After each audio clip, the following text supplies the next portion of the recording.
Hello दोस्तों, welcome to our channel Aryavart study. आज हम जानेंगे इस वीडियो में घातांक और करने से संबंधित क्वेश्चन। इनको हम सॉल्व करेंगे, किस तरीके से इनको सॉल्व किया जाता है। तो इससे पहले वाली वीडियो में मैंने बताया था कि घातांक के कुछ नियम होते हैं जो कि आपको याद करना बहुत ही जरूरी है। अगर वही नियम आपको याद नहीं होंगे तो ये क्वेश्चन को सॉल्व करने में आपको बहुत ही ज्यादा परेशानी होगी।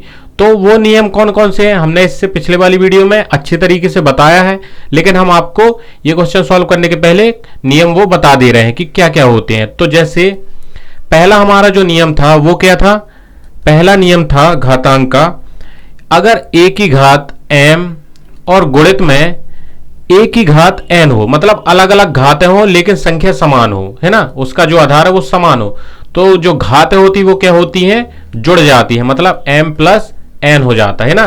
घातें क्या है, जुड़ जाती हैं, है ना। तो ये जो है घातें ये जुड़ जाती हैं। और अगर दूसरा नियम जो है, अगर a की घात m और बटे a की घात n हो, तो मतलब भाग में हो, है ना, इसको इस तरीके से भी लिख सकते हैं, a की घात m भागित a की घात n। अगर इस तरीके से हो तो क्या होगा, तो घातें क्या होंगी, घट जाएंगी। क्या होंगी, घट जाएंगी। कैसे, a की घात m माइनस n हो जाएगा। मतलब जो आधार है, मतलब अगर किसी संख्या मान लो यहां 2 की घात 3 है और उसी संख्या के भागित में क्या है, 2 की घात 4 है, तो क्या हो जाएगा यहां बराबर में 2 की घात 3 माइनस 4 हो जाएगा। ये हो जाएगा, अगर ऊपर 4 होता नीचे 3 होता तो 4 माइनस 3 हो जाता। मतलब घातें जो है वो क्या हो जाती हैं, घट जाती हैं, है ना, घट जाती हैं। ये आपको याद रखना है। अब और थर्ड नियम हमारा क्या था, थर्ड नियम था, अगर a की घात 0 हो, तो अगर किसी संख्या की घात 0 हो तो उसका मान हमेशा 1 आता है। किसी भी संख्या की घात 0 हो, 10 की घात 0 हो तो 1 होगा, 11 की घात 0 हो तो 1 होगा, 2 की घात 0 हो तो 1 होगा। ये भी आपको याद रखना है। अब ऐसे ही फोर्थ नियम क्या है हमारा, अगर a की घात m और इसकी घात n, मतलब तो क्या होगा, इसकी घातें जो हैं वो क्या हो जाएंगी, गुणित में आ जाएंगी, मतलब मल्टीप्लिकेशन में आ जाएगी। a की घात m इंटू n हो जाएगा। मान लो अगर 4 की घात 3 है और इस पूरे की घात फिर 2 है, तो क्या होगा, 4 की घात 3 गुणित 2 हो जाएगा, मतलब मल्टीप्लिकेशन हो जाएगा इसका घातों का। तो क्या हो जाएगा, घातें क्या हो जाएंगी, 4 की घात 3 दूनी 6, ये आ जाएगा, है ना। तो इस तरीके से आपको इसको भी याद रखना है। अब पांचवा नियम हमारा क्या है, तो पांचवा नियम था हमारा, अगर a की घात क्या होगी, a की घात m हो और b की घात भी m हो, मतलब इस बार क्या है, संख्याएं अलग अलग हो लेकिन घातें जो है वो सेम हो, मतलब m हो, है ना। तो क्या होगा, तो इसमें क्या होगा, a इंटू बी, मतलब घातें का गुणा होगा और m घात आ जाएगी, मतलब वही घात आ जाएगी। जैसे अगर 3 की घात 2 है और गुणित में क्या है, 3 की घात नहीं, b की घात है ना, तो मतलब अलग। तो अगर यहां 4 की घात 2 है, मतलब घातें बराबर हैं लेकिन संख्याएं अलग अलग है ना, आधार इनका जो है 3 और 4 ये अलग अलग है, तो क्या होगा, 3 गुणित 4 और घात पूरे की लग जाएगी वही जो है 2, है ना। इस तरीके से इसको भी सॉल्व करेंगे। अब हमारा जो छठवां नियम है वो क्या है, अगर a की घात m और भागित b की घात m हो, तो मतलब भाग में हो, बटे में हो, तो क्या होगा, तो इसमें भी क्या होगा कि a बटे b तो आएगा ही क्योंकि भाग में है, और घात पूरे की लग जाएगी m। मतलब अगर 3 की घात क्या है, 2 है ना, और यहां क्या है, 5 की घात भी 2 है, तो क्या होगा, यहां 3/5 तो आएगा ही और घातें जो लग जाएंगी इसकी 2 ही लग जाएगी, है ना।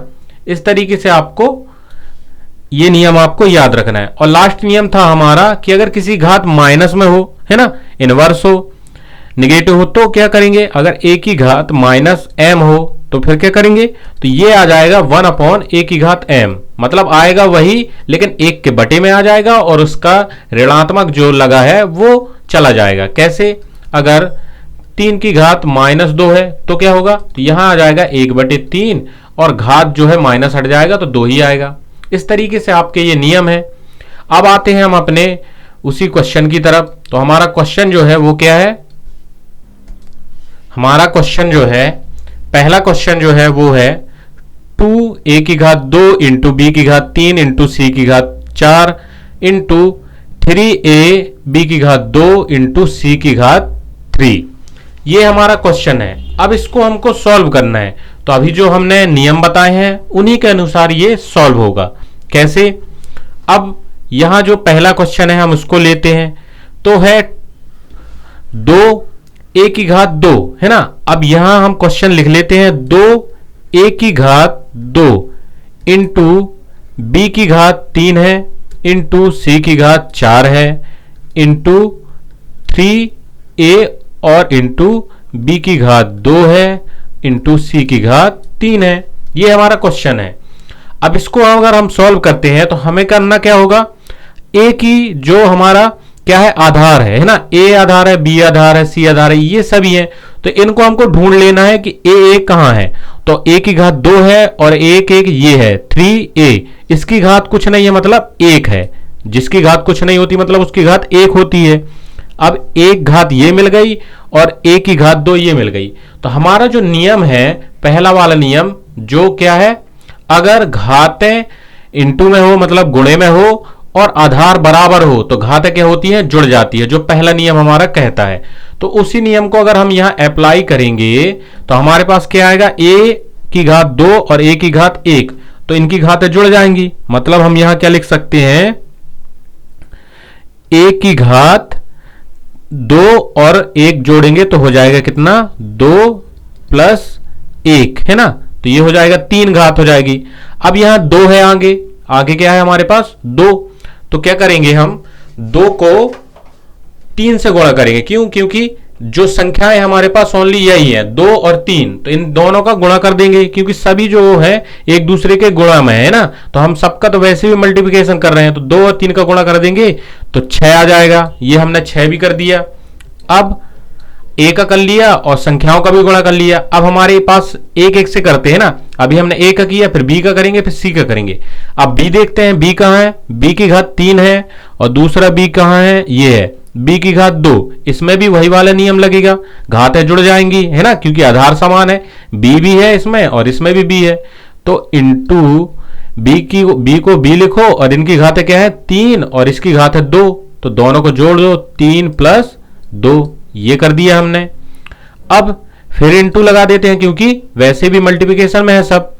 अब सी देते हैं, बी के बाद सी देखते हैं, तो सी की घात 4 है, तो सी तो हमने लिख दिया, एक घात 4 है और ढूंढते हैं कहां है, सी की घात 3 है, मतलब 4 और 3 क्या है, घातें जुड़ जाएंगी। ये हमने जोड़ दिया।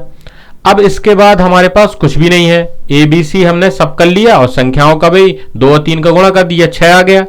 अब हम नेक्स्ट करते हैं इसका, तो हमारे पास आएंगे क्या, 6 का तो 6 ही आएगा। अब यहां जो है ए की घात 2 प्लस 3 है, तो मतलब ए की घात हो जाएगी कितनी, 3 है ना, 2 और 1 3 हो जाएगा ना, इंटू बी की घात हो जाएगी 5 इंटू सी की घात हो जाएगी 7, 4 और 3 7। अब ये हमारे पास आ गया क्या, आंसर आ गया इसका, है ना, क्योंकि घातें भी अलग अलग हैं और आधार भी इसमें अलग अलग हैं। अब इसके आगे तो हम और सॉल्व कर नहीं सकते, तो यही हमारा क्या हो जाएगा, सरलीकरण हो जाएगा, है ना। इसको हमने सिंप्लीफिकेशन कर दिया इसका। अब आते हैं हम अपने सेकेंड क्वेश्चन की तरफ। तो सेकेंड क्वेश्चन में हमारे पास क्या है, एक्स वाई ए माइनस वाई, है ना, इसकी घात क्या है ए माइनस वाई, इंटू है ना एक्स वाई बी माइनस सी घात है इसकी, और इंटू एक्स वाई की घात सी माइनस ए। ये है हमारे पास क्वेश्चन। अब इसको कैसे सॉल्व करेंगे, तो इसके लिए भी ये जो नियम क्या है, इंटू में है ना, सभी का देखिए आधार जो है बराबर है, यहां एक्स वाई है, तो सभी का जो आधार क्या है x y x y x y, मतलब आधार सबके बराबर है। तो आधार बराबर हो और इंटू में हो तो कौन सा नियम लगेगा हमारे पास, पहला वाला नियम। तो पहले वाले नियम को हम करते हैं अप्लाई हमारे सेकेंड क्वेश्चन में। तो एक्स वाई को एक्स वाई ही लिखते हैं, है ना, एक्स वाई को एक्स वाई, और घातें जो है क्या हो जाएंगी, जुड़ जाएंगी। तो हम इनकी घातों को क्या करते हैं, जोड़ते हैं। तो सबसे पहले एक a माइनस बी ये है ना, अब प्लस b माइनस सी है, तो b माइनस सी को भी जोड़ दो। फिर एक्स वाई की घात एक और क्या है, प्लस c माइनस a, तो हमने इसको भी जोड़ दिया। अब हम करते हैं इनकी घातों को सॉल्व, क्योंकि हमारे पास आधार तो आ गया। अब आधार को तो हम सॉल्व कर नहीं सकते, तो आगे क्या कर रहे हैं, अब घातों को सॉल्व करते हैं इसकी। तो एक्स वाई की घात जो है a माइनस बी है ना, तो इनको हम अलग अलग लिख लेते हैं एक ही कोष्टक में, है ना। तो a minus b plus b minus c plus c minus a, है ना, ये कर दिया। अब देख लो कि कौन कौन से कट रहे हैं, कौन कौन से जुड़ रहे हैं, है ना, मतलब घट रहे हैं, जुड़ रहे हैं, ये देख लो। अब a है हमारे पास प्लस का और a है हमारे पास माइनस का, एक लास्ट में है ना ये a माइनस का, और यहां है a प्लस का। तो प्लस का a और माइनस का एक क्या हो जाएंगे, कट जाएंगे, क्योंकि जीरो आ जाएगा, है ना। तो इसको और इसको ये कर दिए तो जीरो आ गया। अब माइनस का बी है प्लस का बी है, ये भी कट जाएगा। अब माइनस का सी है प्लस का सी है, तो ये भी कट जाएगा।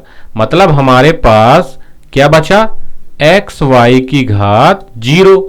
अब हमारा एक और नियम क्या कहता है कि अगर किसी संख्या की घात क्या हो, जीरो हो, थर्ड वाला जो हमारा नियम है, किसी संख्या की घात जीरो हो तो मान क्या आता है, उसका एक आता है। तो इसका मान क्या आएगा, हमारे पास एक आएगा। तो हम यहां कर देते हैं एक, ये जो है हमारा इसका आंसर है। अब बढ़ते हैं हम अपने थर्ड क्वेश्चन की तरफ। तो हमारा थर्ड क्वेश्चन क्या है, ये है। तो हमारा थर्ड क्वेश्चन क्या है, x की घात a बटे x की घात b और उसकी घात क्या है, a प्लस b है, इंटू एक्स की घात b बटे x की घात c की घात पूरी क्या है, b प्लस c है, और इंटू एक्स की घात c बटे x की घात a और पूरे की घात क्या है, c प्लस a। अब इसमें क्या करेंगे हम, तो सबसे पहले हम करते हैं कोष्टक के अंदर वाले को सॉल्व, है ना। हमारे बॉडमास नियम में क्या कहते हैं कि पहले हमको कोष्टक के अंदर वाले जो संख्याएं अगर वो सॉल्व हो रही है तो उनको सॉल्व करना है। तो हमको क्या करना है, कोष्टक के अंदर वाली संख्याओं को सॉल्व करना है ना, जो भी हमको दी है राशियां इसमें। तो हम क्या करते हैं, हमारा नियम है अगर जो आधार बराबर हो, अब इसमें आधार सबका क्या है, एक्स एक्स एक्स सबका बराबर ही है। अब आधार बराबर हो लेकिन ये क्या हो, भागित में हो, तो क्या होता है, हम नियम देख लेते हैं। तो नियम हमारा क्या है, ये है, कौन से नंबर का है, सेकेंड नंबर का। अगर आधार बराबर हो और उनकी घातें जो हैं वो अलग अलग हो तो क्या होंगी, और वो भाग में हो, है ना, भाग में हो, तो उनकी घातें घट जाएंगी। क्या हो जाएंगी, घट जाएंगी, ये लिखा है ना, घट जाएंगी। तो हम क्या करते हैं, इनकी संख्याओं को, इनकी घातों को घटा देते हैं। मतलब x तो आएगा ही क्योंकि आधार वही है, और इनकी जो घातें हैं वो क्या हो जाएंगी, a माइनस बी, घट जाएंगी ना, a और माइनस b, क्योंकि घातें a और b है। अब इस पूरे की घात क्या थी, a प्लस बी, तो हम a प्लस बी लगा देते हैं। अब ऐसे ही यहां भी करेंगे, x तो हमारा क्या है, आधार है, और इसकी घातें क्या है, b और c, और इसकी घातें हम घटा देते हैं, b माइनस c, और इनकी पूरी की घात है b प्लस c। अब ऐसे ही यहां इंटू x तो हमारा आधार और इनकी घात है c और a, तो c माइनस a, और इस पूरे की घात क्या है, c प्लस a, ये आ गया। अब इसके आगे हम करते हैं, तो इसके आगे हमारा नियम, दूसरा नियम क्या कहता है, अगर घातों के ऊपर घातें लगी हों, है ना, मतलब घातों के ऊपर घातें लगी हैं, तो हमारा ये कहां नियम है, फोर्थ नंबर का नियम देख लो। घात के ऊपर अगर घात लगी है तो घातें क्या हो जाएंगी, आपस में गुणा हो जाएगा घातों का। तो हम यहां कर देते हैं।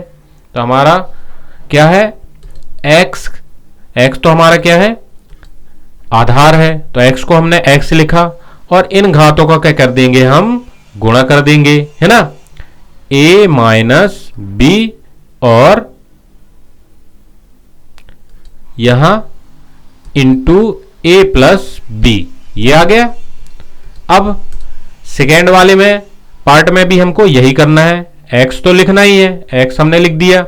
अब b माइनस सी और उसके ऊपर घात लगी है b प्लस सी, तो इसको भी हम गुणित में लिख देते हैं, है ना।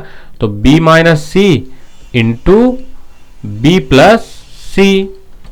अब यहां क्या करेंगे, यहां भी हमको ऐसे ही करना है, x तो लिखना ही है। अब यहां है c माइनस ए घात और इंटू सी प्लस ए, ये है। अब इसके आगे हमने यहां तक तो कर लिया। अब इसके आगे हमको एक फॉर्मूला पता रहा होगा जो कि होता है ए स्क्वायर माइनस बी स्क्वायर का। उसका क्या होता है? ए प्लस बी और ए माइनस बी।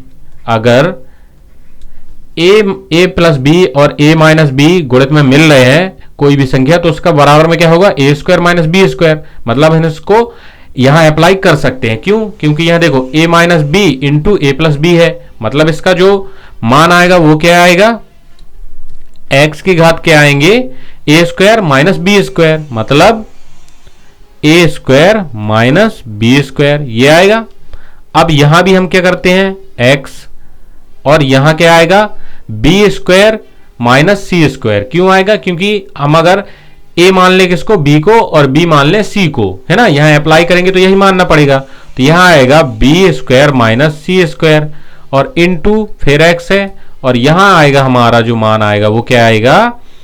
एक्स इंटू सी स्क्वायर माइनस ए स्क्वायर ये आ जाएगा। अब हम इसको आगे सॉल्व करते हैं। तो आगे सॉल्व करेंगे तो क्या आएगा हमारे पास? एक्स है।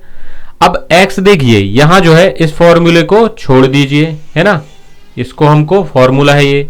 अब इसको हमको सॉल्व करना है। तो आधार इसका भी एक्स है, इसका भी एक्स है, इसका भी एक्स है ना। बराबर है ना आधार? तो बराबर है तो घातें अगर लगी हैं और इनटू में है, गुणित में है ना, ये सभी गुणित में है, तो घातें क्या होती है? जुड़ जाती है। हमारा नियम कहता है। तो हम इनकी घातों को क्या करते हैं? जोड़ देते हैं। तो x तो हमारा आधार और इनकी जो घात है उनको जोड़ देते हैं। मतलब ए स्क्वायर माइनस बी स्क्वायर और प्लस फिर क्या है? बी स्क्वायर माइनस सी स्क्वायर, फिर प्लस क्या है? सी स्क्वायर माइनस ए स्क्वायर। अब देख लेते हैं कौन से जोड़ रहे हैं कौन से घट रहे हैं।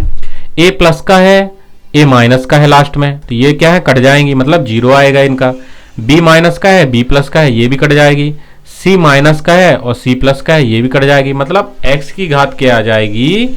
जीरो। और किसी भी संख्या का जीरो अगर घात है तो उसका मान एक होता है, हमने अभी बताया था, और ये नियम भी कहता है ना।